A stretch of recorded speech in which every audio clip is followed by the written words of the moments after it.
Diolch i wedi.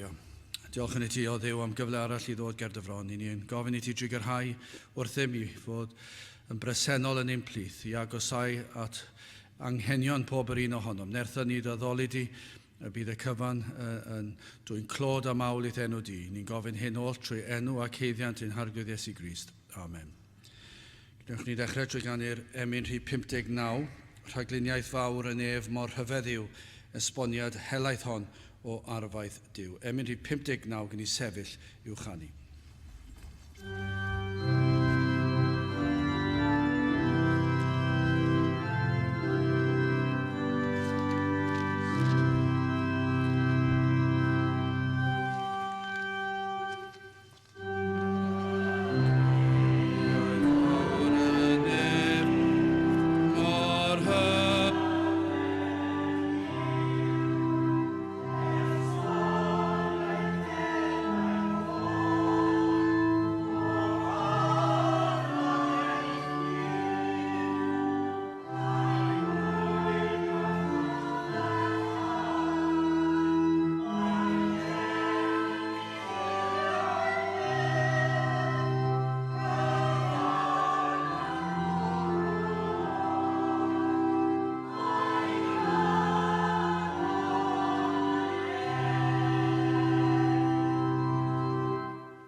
Croeso i'r gwasanaeth ar ôl yr oedfa fe fydd na luniaeth ysgafn drws nesaf yn y neuadd. Fe fydd ein cwrdd gweddi misol sy'n cael ei gynnal ar y drydedd, nos Iau o bob mis yn cael ei gynnal nos Iau yma sy'n dod, Chwefror 21 am hanner awr di 7 drws nesaf yn y neuadd. Fydd ein hoedfa nesaf pnawn Salm hanner awr di 3. Nawr wrth i ni gymryd y casgliad gan i ganu tra'r ein heistedd emyn rhif 116, 116.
Darlleniad o lyfr y Salmau, Salm 16.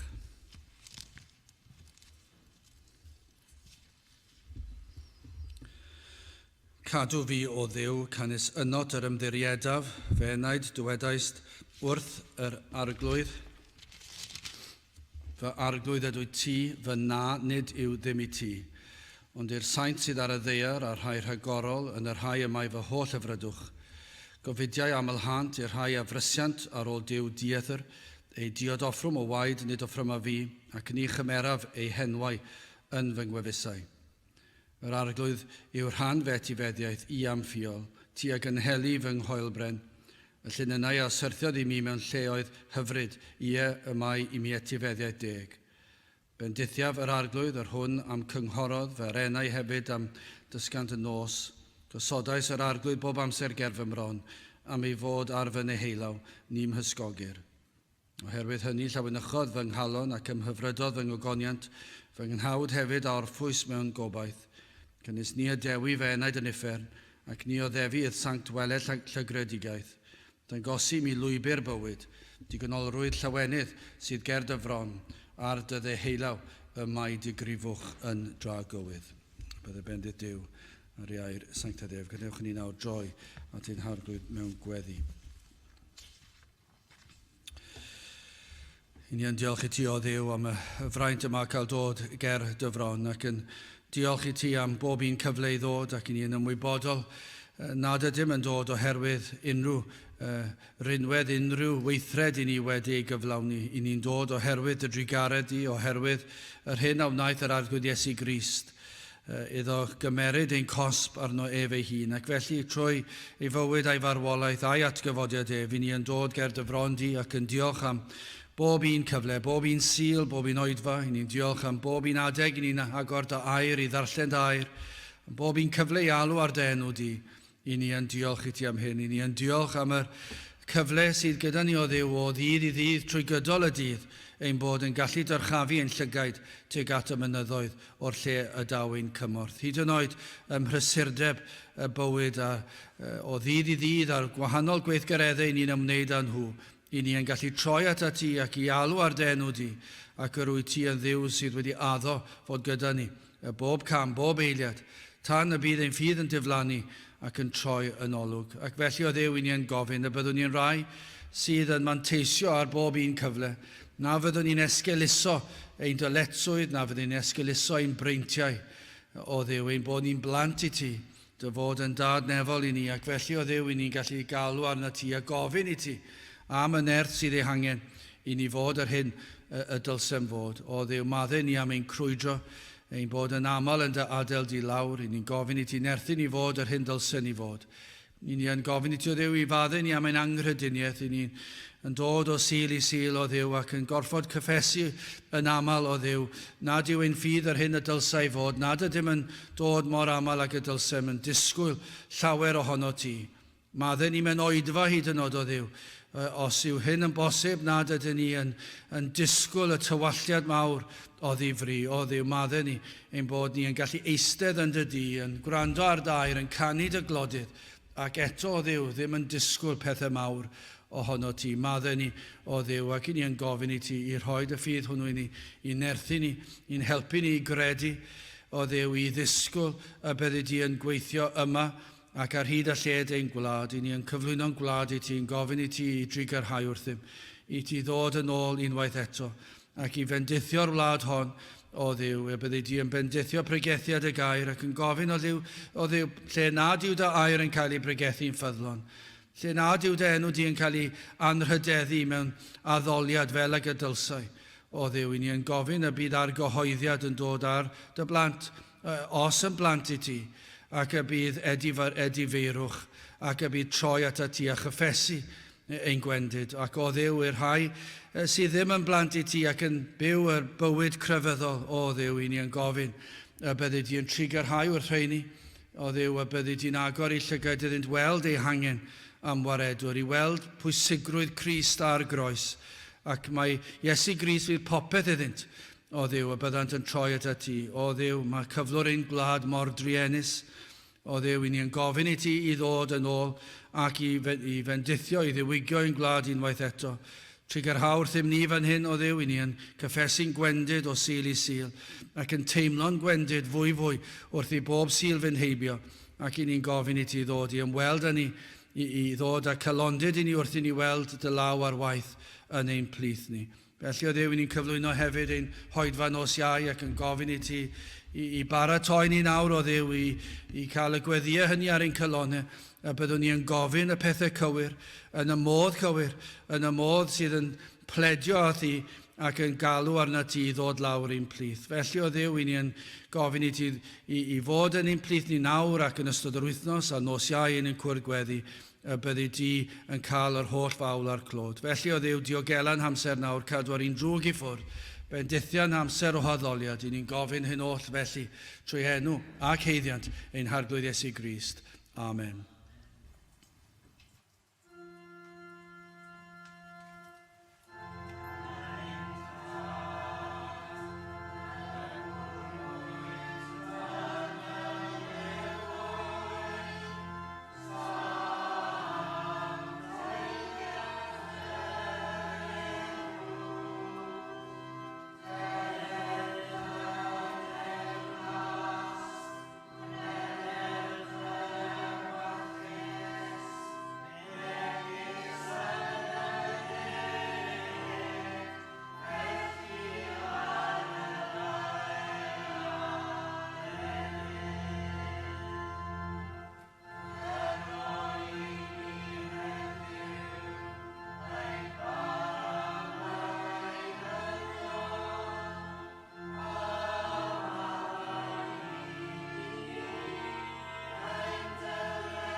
Gydwch ni ganu Emynau 298 ac hefyd 299. O'r nef mi glywais newydd ddim cododd ar fy nhraed. 298 ac hefyd 299 gen i sefyll i'w chanu.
testyn o'r Salmau, Salm 16 ar fe fyddwn ni'n edrych ar nifer o'r adnodau, ond fel testyn yr ail ar drydydd adnod, Salm 16 adnod 2 a 3, fe enaid dywedais wrth yr arglwydd, fe arglwydd ydw ti, fe na, nid yw ddim i ti, ond i'r saint sydd ar y ddeiar a'r rhai rhagorol yn yr rhai ymau fy holl hyfrydwch. Nawr fe elwyr y salm hon yn salm i'w werthfawrogi yn fwy nag air. Dyna chi deitl. I ni fod i werthfawrogi yr hyn sydd yn y salm yma yn fwy nag air. Felly cyn dechrau gai ofyn beth yw eich blaenoriaethau chi, beth ych chi yn ei werthfawrogi, fwy na dim byd. Petai rhywun yn dod ac yn dweud mae gen i rhywbeth i chi, be fyddech chi'n gwerthfawrogi mwy nag unrhyw beth arall? Be fydde'r newyddion gorau posib? Beth yw'r pethau hynny sydd yn flaenllaw yn eich meddyliau? Beth sydd yn peri chi lawenhau? A pa bethau ydych chi'n breuddwydio amdano?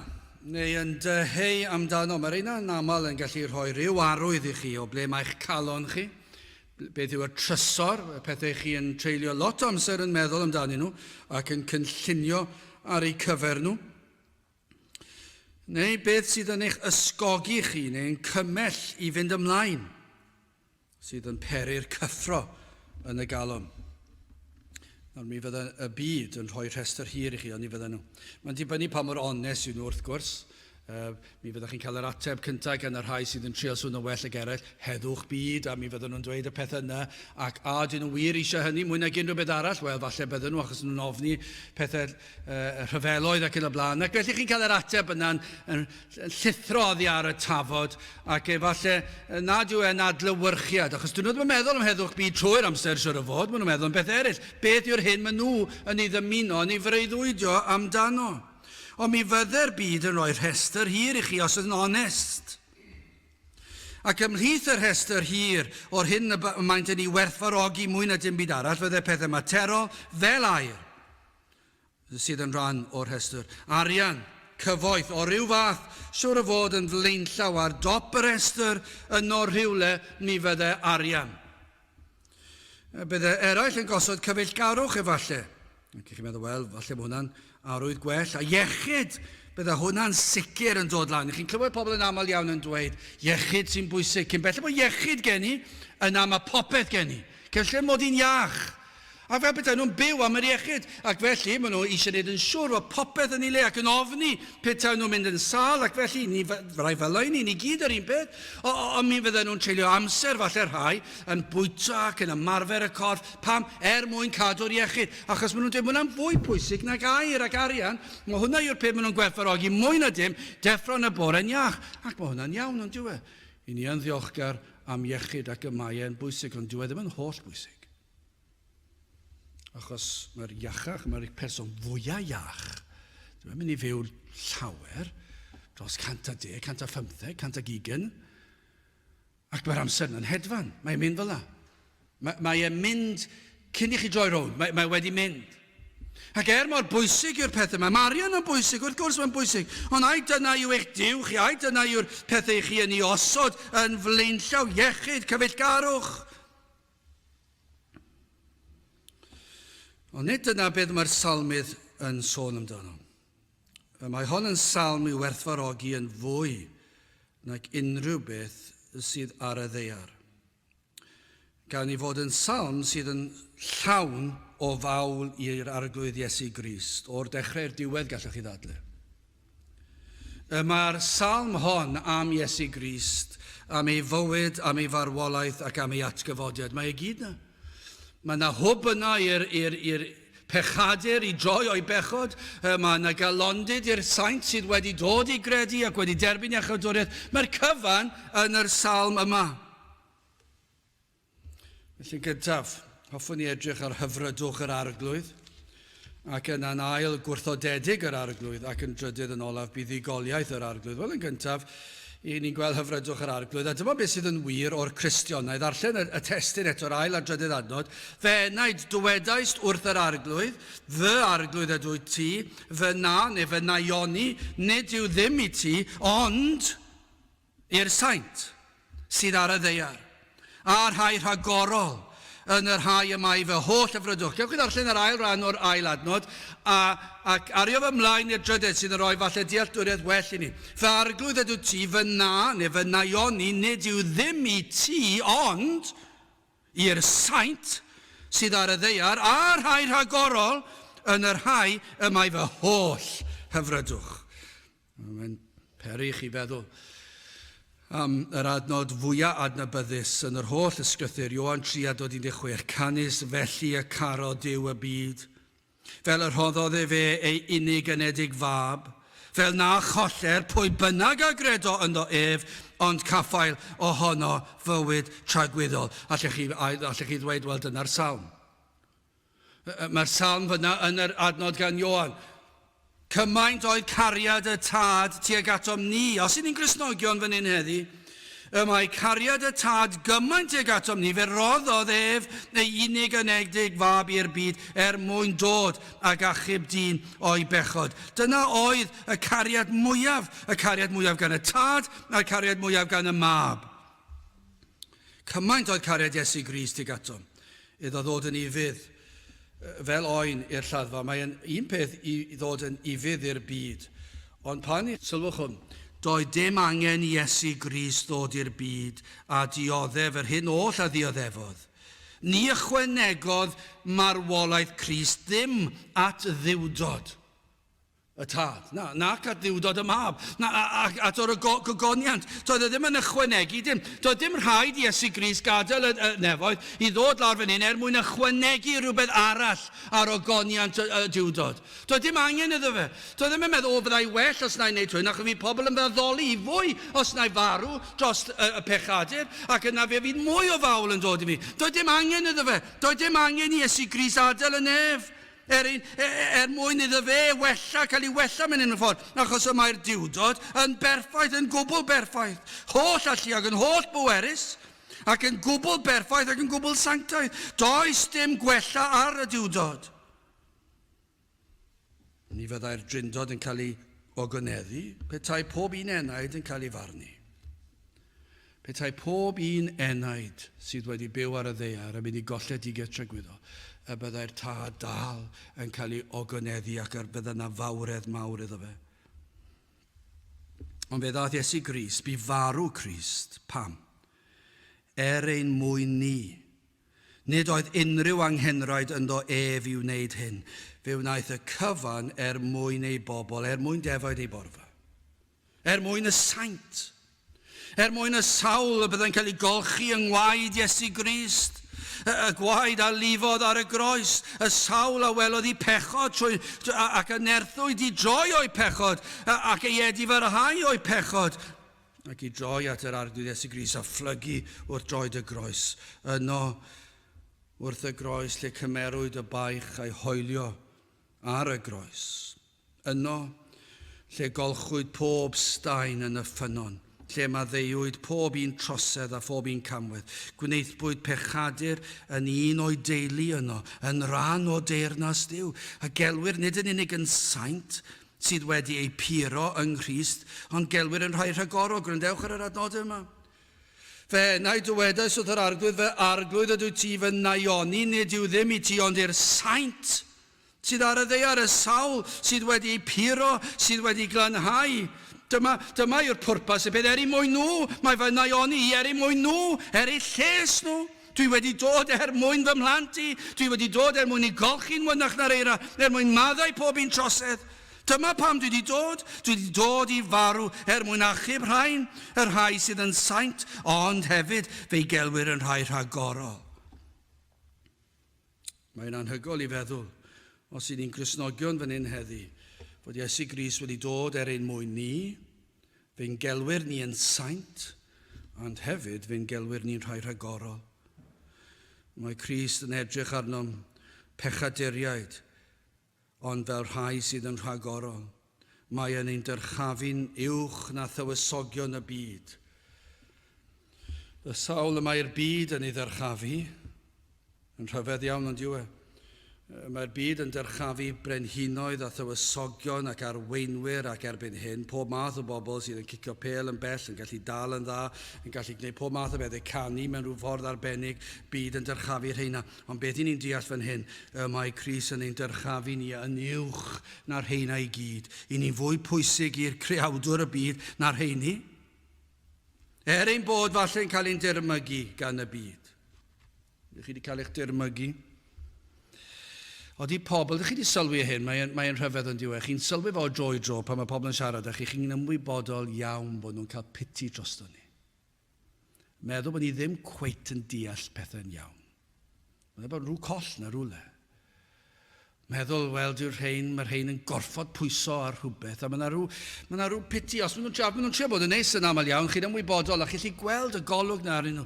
Maen nhw'n rhywbeth fath o embaras arnyn nhw, a maen nhw'n teimlo dros ni, a maen nhw'n sicr yn teimlo dros ein plant ni, ac maen nhw'n meddwl, dyna drienis dyw'r rhain, ddim yn deall dim, a dyna fel mae'r byd yn edrych ar y saint, y rhai sydd yn bir, y rhai sydd yn lan, y rhai sydd wedi dod i'r groes ac wedi edifarhau, y rhai trwy ras Duw sydd wedi cyffesu pechod ac wedi derbyn iachawdwriaeth, ond yr hyn bod y byd yn ein gwatwar, bod y byd yn ein cysau ni, bod yr eglwys yn ein cysau ni, hwnna sydd fwy trienus, mae'r eglwys yn cysau'r saint, mae'r byd crefyddol yn cysau'r saint, dyn nhw ddim yn licio'r gwirionedd, maen nhw eisiau crefydd eu hunan, ond yr hyn sydd yn wir yn ôl y Salm yma ac yn ôl Gaerdyw, mae Cris yn edrych ar y Cristion yn rhagorol.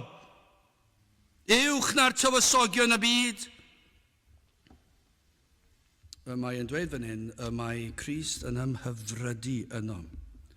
Yn yr rhai mae fy holl hyfrydwch. Fod Crist yn ymhyfrydu, bod e'n galw ni y rhai mae fy holl hyfrydwch. Nid rhan o fy hyfrydwch, fy holl hyfrydwch. Dyna sut mae'n edrych ar ei blant.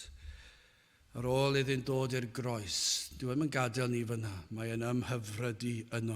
Hyd yn oed pan i ni adael e lawr, hyd yn oed pan mae amheuon yn dod i fewn, hyd yn oed pan i ni'n crwydro i'r dde ac i'r chwydd, mae'n ymhyfrydu yno, mae'n edrych arno, mae wedi marw drosom ni, fe dalodd Crist y pris dros ein iachawdwriaeth, mae'n gofalu trwy ei ragluniaethau dros ei blant. Dyna chi gysur i'r plant, dyna chi gysur i'r Cristion, mae hwn yn ymhyfrydu yn y Cristion. Dyna chi safbwynt, dyna chi safle i fod. Pan mae'r byd yn edrych arno ni ac yn teimlo'n flin dros ni, ac yn teimlo, wel, dyna chi biti, dyn nhw ddim cweit wedi ddeall yna ddo. Sut maen nhw'n mynd i fynd trwy bywyd a mor ddiflas a methu wneud hyn a methu wneud y llall, ac maen nhw'n meddwl bod ni'n colli mas. Maen nhw'n meddwl bod ni'n colli mas achos ni ddim yn gallu mynd ar nos Wener i ambell i le, ni ddim yn yfed ambell i beth, a ni ddim yn bita mewn ambell i le, a ni ddim yn gwrando ar ambell i beth, a ni ddim yn ymuno yn y math o ganu maen nhw'n ymuno yn fe, a ni ddim yn mynd i'r dawnsfeidd, a ni ddim yn ein y llall, ac yna ni'n mynd i'r capel, 2 gwaith ar y sil, 2 oed ar y sil, cwrdd gweddi yn ystod yr wythnos, di-dolig yn mynd i'r capel. Pam yn y byd i chi mynd i'r capel ar ddyn nadolig, ac fel mae'r byd yn edrych arno ni, ac yn cael piti drosto ni, ac yn meddwl bod ni'n feddau bach, ac ambell waith mae'n cael effaith yn ni, ni'n gallu teimlo ambell waith, wel falle fy mod i yn mor wan a hynny, ond yna i chi'n cofio, na, dal mlaen, beth sy'n yn wir, rydw fi yn un o'r saint, pwy o'r saint, yr un mae Iesu Grist wedi marw ar y groes dros nhw, yr un sydd wedi cael ei olchi yn y ffynon a lifodd wrth y groes, yn ei waed wedi cael ei olchi'n wynach na'r eira. Mae pob pechod wedi ei faddau, a chi'n gwybod beth sydd yn wir, fe fydd na ddydd yn dod pan fyddwn ni'n camu i dragwyddoldeb, ac yn cael ei addoli fe am holl dragwyddoldeb, a mae Iesu Grist yn edrych arno ni fel rhai sy'n rhagorol. Hyd yn oed fwy, mae fy holl hyfrydwch yn fy mhlant. Mae e'n gwybod am bob un peth i ni'n ei wneud. Mae'n gwybod am bob un pryder i ni'n ei bryderu amdano.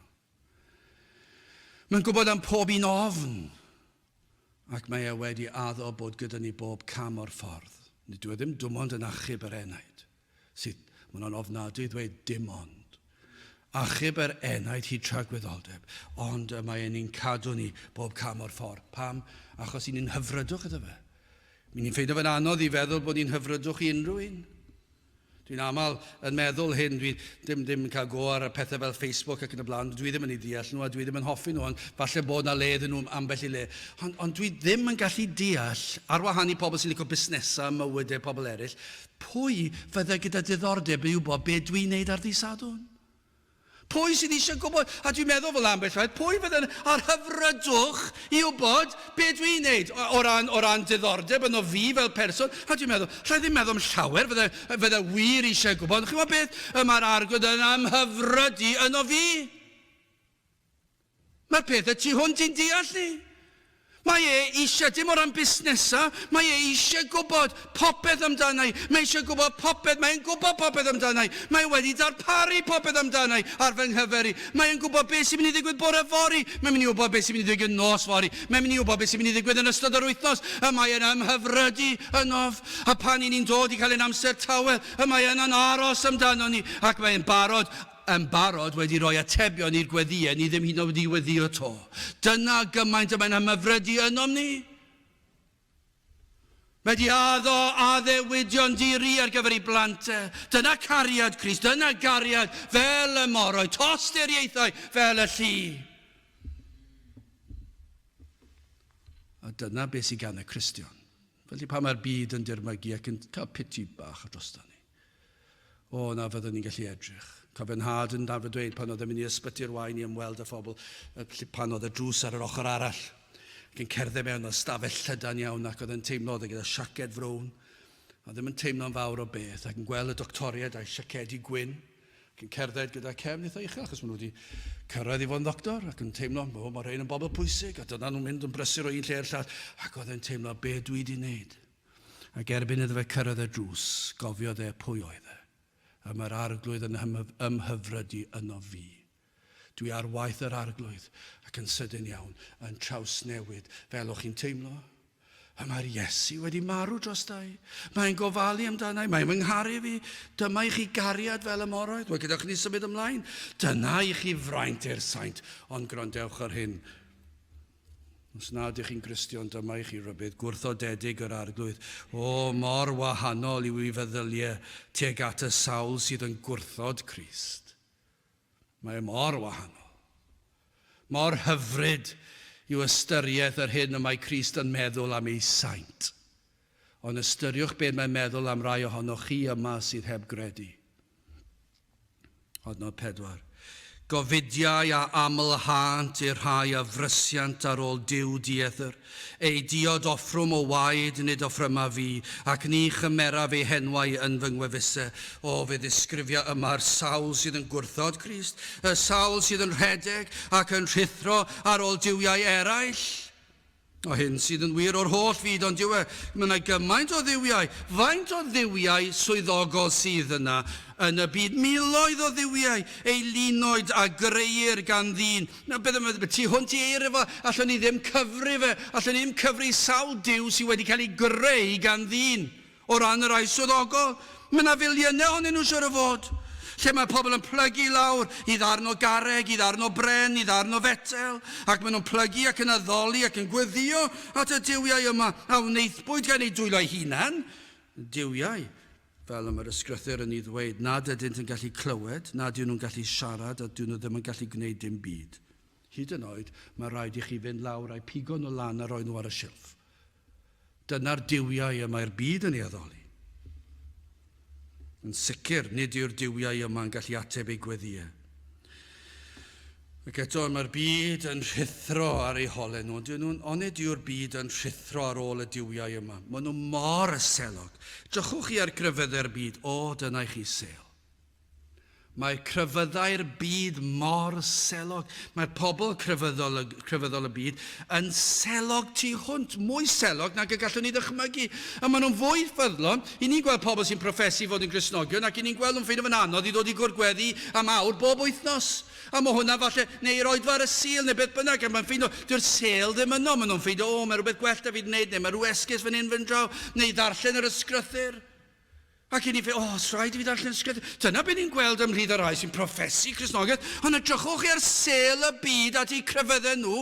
Yma nhw'n, mae'r gwisgoedd, yma'r arogl-darthau, yma'r mynychu pererindodau. Maen nhw'n rhoi i bywyd yn llwyr i addoli beth, addoli diwiau sydd ddim yn gallu clywed, sydd ddim yn ateb eu gweddio nhw. Ac yn beth mae'r salmydd yn dweud fan hyn, fe ddaw gofidiau ar eu traws nhw. Dyna beth sydd yn wir mae'n dweud, ac i ni'n gwybod bod hwnna'n wir. Fe ddaw, fe fydd gofidiau yn amlhau ar rhain i nifer fawr. Fe fydd ei gofidiau nhw tra ar y ddeiar yn amlhau. Achos nid yw'r ffordd yma'n ateb problemau bywyd. Petawn nhw'n dweud y gwir, petawn nhw'n onest, fydden nhw'n goffod cydnabod, nid yw'r pethau yma'n bodloni, nid oes heddwch yn fy enaid, does gen i ddim heddwch cydwybod. Dwi trwy'r amser yn trial cadw rheolau mwyn plesio fy niw. Dwi trwy'r amser yn byw mewn ofn rhag ofn i fi beidio cyrraedd y safon, ac yma nhw'n mynd o un peth i'r llall. Ac mae'r salmydd yn dweud fe fydd ei gofidiau yn amlhau. Ond hefyd, pan y byddant yn camu dragwyddoldeb, fe fyddant yn atebol yma ar y ddeiar am ei gwrthodiad i blygu yr holl alluog. Ond fe ddaw barn am ei heilyn addoliaeth, ac yna fe ddaw gofidiau. Ond yma'r salm hefyd, gellir dweud, yn cyfeirio at eilyn addoliaeth yr Iddewon. Ym mha ffordd roedden nhw'n eilyn addolwyr? Wel, fe gwrthodon nhw Iesu Grist. Am iddynt beidio ac addoli Iesu Grist, peidio i gydnabod fel y gwir dduw. A beth nath yr Iddewon? Fe rithro nhw, fe rithro nhw ar ôl Meseia arall, yn chwilio, mi'n arall dal i chwilio. Mi roedden nhw wedi gwrthod Crist yr holl brawf, yr holl brawf. Cofio gofyn i Iddew blynyddoedd yn ôl, yn dweud wrtho, beth yw'r barn Iddewon am yr holl broffwydolaethau yr Hen Testament sydd wedi dod yn wir yn Iesu Grist? A'r ateb oedd, sa'n gwybod, gofnwch i'r rabai. Dwi ddim yn gwybod pethau fel yna. Ond mae hwnna'n wir am bob un, ond nid hwnna'n wir am y capeli yng Nghymru. Chi'n gofyn cwestiwn, sa'n gwybod pethau fel yna, mwyn ar i ddywynodol i fi, mwyn ar tu hwnt i fi. Ond mae heneidiau nhw yn y fantol, ac mwyn ar peidiwch yn gofyn i fi, mwyn ar i ddwfn, peidiwch yn, sa'n mynd i feddwl am hwnna, dwi'n croesi bysedd bod mynd i'r capel yn ddigon. Beth yw e? Maen nhw'n rithro ar ôl Meseia arall. Dyna be nath yr Iddewon, y Phariseiaid a'r ysgrifenyddion. Be wnaethon nhw'n rithro ar ôl Meseia arall. Doedden nhw ddim yn licio Crist. Yr holl brawf ddiamheuol. Mae hwn oedd mab Duw. Fe ddwedon nhw, dwi ddim eisiau chi. Ni'n mynd i addoli un arall. Ni'n aros am un ar gem ceffyl. I ni eisiau un sy'n cael cleddyf mawr. Ac yn mynd i fynd i frwydr. Ac yn mynd i ladd pawb. A mynd i ddod yn ei dyrchafu ni fel cenedl. A dyna be maen nhw'n aros amdano. Ioan 5:43. Mae fi a ddeithim yn enw fy nhad. Ac nid ydych yn fy nerbyn i. Os arall a ddaw yn ei enw ei hun, hwnnw a dderbyniwch. Beth yw hwnna? Eilyn addoliaeth. Yr Iddewon, y Phariseiaid, yr ysgrifenyddion yn addoli Duw arall. Mi fyddant yn ei wrthod, fe wrthodon nhw, ac fe rithro nhw ar ôl diwiau eraill. Fe blygo nhw lawr un arall. Gofidiau a amlhant i'r rhai a frysiant ar ôl Duw diethyr, ei diodoffrwm o waed, ei doffrwm a fi, ac ni chymeraf ei henwau ar fy ngwefusau. Ond nid yw hwn yn farn ar ein gwlad ni os fi oedd na un. Beth y mae Cymru wedi wneud ers 1954? Cyfnod o ddiwygiad a gafodd yr efengil i ffrygethu. Ond beth sydd wedi digwydd ers hynny? 1914, 2, 4, 3, 4, 4, 4, 5, 4, 6, 4, 7, 4, 1984, 1994, 2004, 2014. O'r blynyddoedd canrif wedi mynd heibio. Be mae Cymru wedi wneud? Beth sydd wedi digwydd yn ein capeli ni? Be ddigwyddodd oedd hyn? Fe glywon nhw pregethu, ac fe glywon nhw am Iesu Grist ar groes, ac ac mae fe'n unig sydd yn achub enaid. A beth wedodd Cymru fel gwlad? Dydyn ni ddim eisiau hwnna. Dydyn ni ddim eisiau Crist fel na, goriwch naturiol. I ni eisiau Crist sydd yn dyrchafu'r hunan. I ni eisiau lle i fi yn fy nghrefydd i. Dwi eisiau i fi ddewis Crist. Dwi eisiau i fi fod yn un sydd yn gweithio fy ffordd lan i'r nefoedd. Ac felly fe stopiodd ein gwlad ni Pregethu'r Efengil, ac fe bregethon ni Efengil arall. A beth yw hwnna? Eilyn addoliaeth. Beth y mae'n gwlad ni'n euog ohono? Eilyn addoliaeth o fewn y byd crefyddol, ac os nad o fewn y byd crefyddol, maen nhw'n addoli materoliaeth a'r hunan. Mae'n gwlad ni o dan y farn yma. A hyn mae'n dweud fan hyn, gofidiau a amlhant i'r rhai a frysiant ar ôl Duw diethyr. Dyna chi farn. Dyna chi farn ar gryfyddau'r byd. Dyna chi farn ar yr Iddewon. A dyna chi farn ar Gymru. Na fydd Iesu Grist yn pledio ar ei rhan nhw. Dyna be mae'n dweud. Fwy na hynny mae'n dweud, fe fydd yn dyst yn ei herbyn. Mor wahanol yw cyflwr y saint. Pan y bydd y ddeddf yn ei condemnio, fe fydd Iesu Grist yn pledio dros y saint. Fe fydd yn dweud fy mod wedi marw drostynt. Fy mod wedi cymeryd y gosb yn ei lle. Ac fe fydd y tad. Dwi ddim fel bethau rhaid Iesu Grist pledio gyda'r tad o ran hynny. Pledio o ran y cyflwr y ddeddf. Ond mae'r tad yn derbyn, mae di anfon i fab i farw drosto ni. Ond mae Iesu Grist yn sefyll o flaen y ddeddf ac yn dweud, dwi wedi byw yn ei lle nhw, dwi wedi cymryd y gosb yn ei lle nhw, a mae'r rhain wedi dod at y groes, ac dwi wedi golchi pob un staen pechod i ffwrdd, dwi wedi maddau'r cyfan. Ac mae'r tad yn fodlon gyda gaberth i fab. Ond nid felly y sawl sydd yn rhedeg ar ôl diwiau eraill. Nid felly y sawl sydd yn addoli'r hunan. Y sawl sydd yn gorfod mynd mas ar nos Wener a nos Sadwrn ac yn gwneud y pethau yma. Ac yn codi dwrn lan i Dduw a dweud, paid i dweud wrtha i sut i fyw. Yr rhai sydd yn byw mewn byd o anfoesoldeb ac yn codi dyrnau lan at Dduw, paid i dweud wrtha i beth sy'n iawn a beth sy'n ddim. Yr rhai sydd yn dilyn diwiau sydd ddim yn gallu clywed nag ateb ac yn codi llaw lan at y gwir Dduw ac yn dweud, paid i dweud wrtha i beth sydd rhaid. Chi'n gwybod beth, dyma'r beth sy'n frawychus. Mae'r Arglwydd yn dweud wrthyn ni yn ei air, gofidiau a amlhant ar heini. Yr rhai sydd yn rhedeg ar ôl diwiau eraill, ni fydd yr Iesu yn pledio ar ei rhan nhw. Dyna chi gyflwr Jenys. Yr un drwg yn eich twyllo bydd eich pleserau yn amlhau. Dyna be mae Satan yn dweud wrth y byd. Fe fydd y ffordd yma yn llwyddo. Fe fyddwch chi'n gwneud ffrindiau. Fe fyddwch chi'n cael blas o'r byd. Fe gewch chi fynd o lle i lle. Fe gewch chi blasu. Gewch chi brofi pleserau'r byd. Brofi gwledydd traddodiadau. Profwch, mwynhewch. Ewch allan a mwynhewch sy'n eisiau chi boeni am yr enaid. A fe fydd Satan yn dweud, fe fydd popeth yn iawn. Gewch chi sort o pethau fel y mas. Ymhen rhai misoedd, ymhen rhai blynyddoedd. Rhowch y pethau eraill yma'n gyntaf. Mae Satan yn dweud, fe fydd eich pleserau yn amlhau. Ond dyw'r gair Duw ddim yn dweud na. Mae Duw yn dweud wrth ni, gofidiau a amlhant i'r rhai a frysiant ar ôl diwiau diethyr. Gofidiau yw'r rhan yr rhai sydd yn troi cefn ar Grist ac ddim yn rhoi Crist gyntaf. Mae'n frawychus.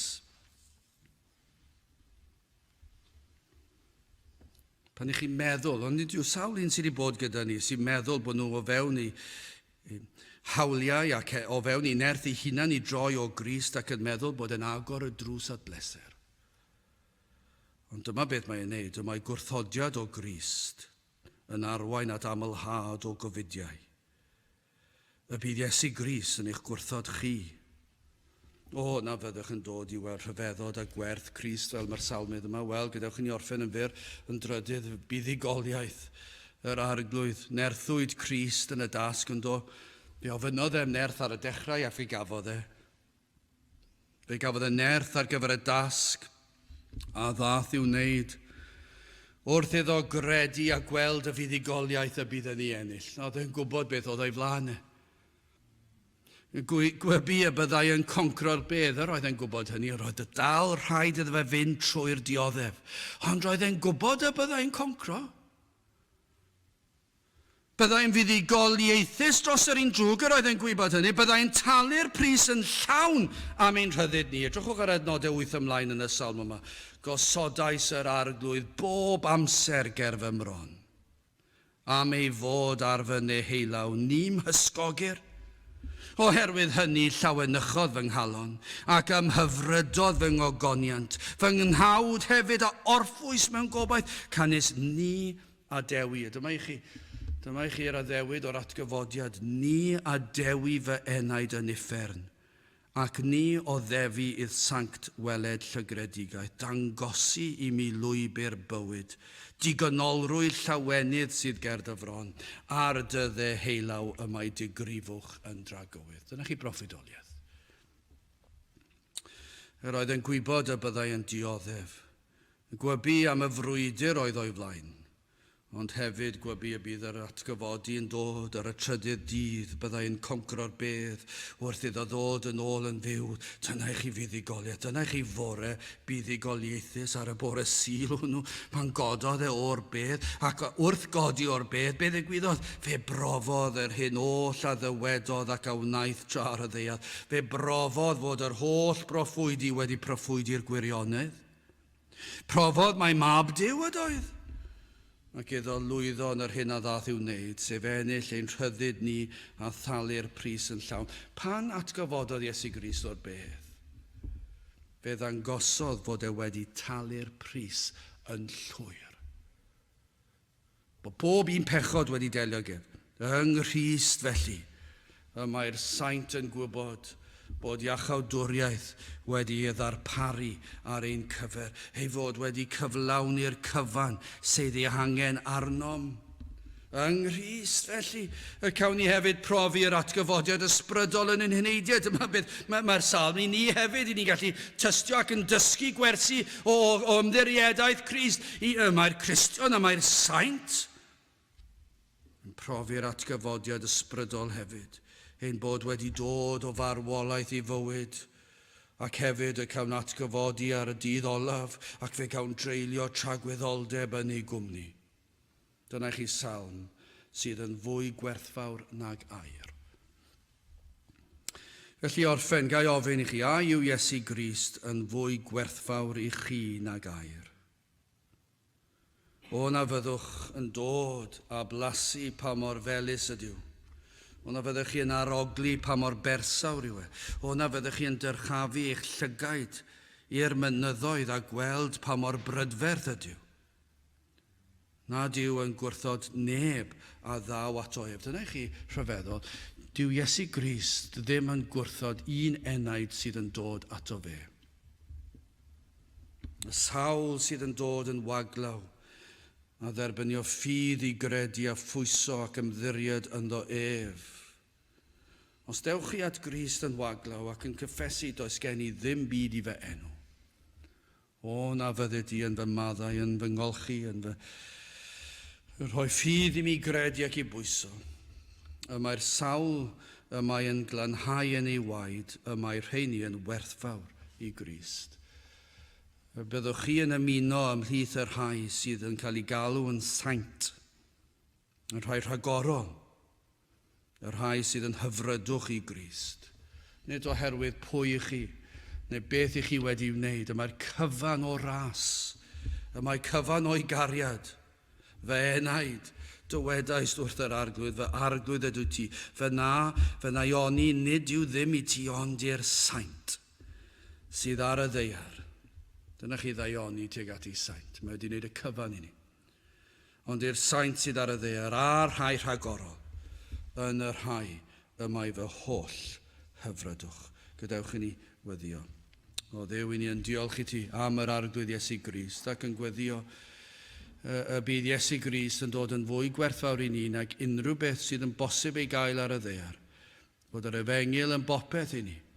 Ac o Dduw, nertha ni fyw mewn ffordd sydd yn dangos hyn, yn dangos ein diolchgarwch. Tyrd ni'n plith, gwna ni yr hyn dylsyn ni fod. Tyrd ar rhai, rhwystra nhw, rhag rhithro ar ôl diwiau'r byd yma. A gad i'n ar rai ddod a throi at y gwir Dduw, at yr arglwydd Iesu Grist. Tyrd gweithio ni'n plith, i ni'n gofyn hyn o trwy enw ac heiddiant ein arglwydd Iesu Grist. Amen. I orffen ein gwasanaeth, gadewch ni ganu'r emyn rhif 525. Oedd flaen o ddiw rwy'n dyfod gan sefyll o hir bell, pechadur yw fe enw ni feddaf enw gwell. 525 gen i sefyll i'w chanu.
A nawr bydd wedi ras ein harglwydd Iesu Grist a chariad Duw a chymdeithas yr ysbryd glân fod gyda chwi oll hyd byth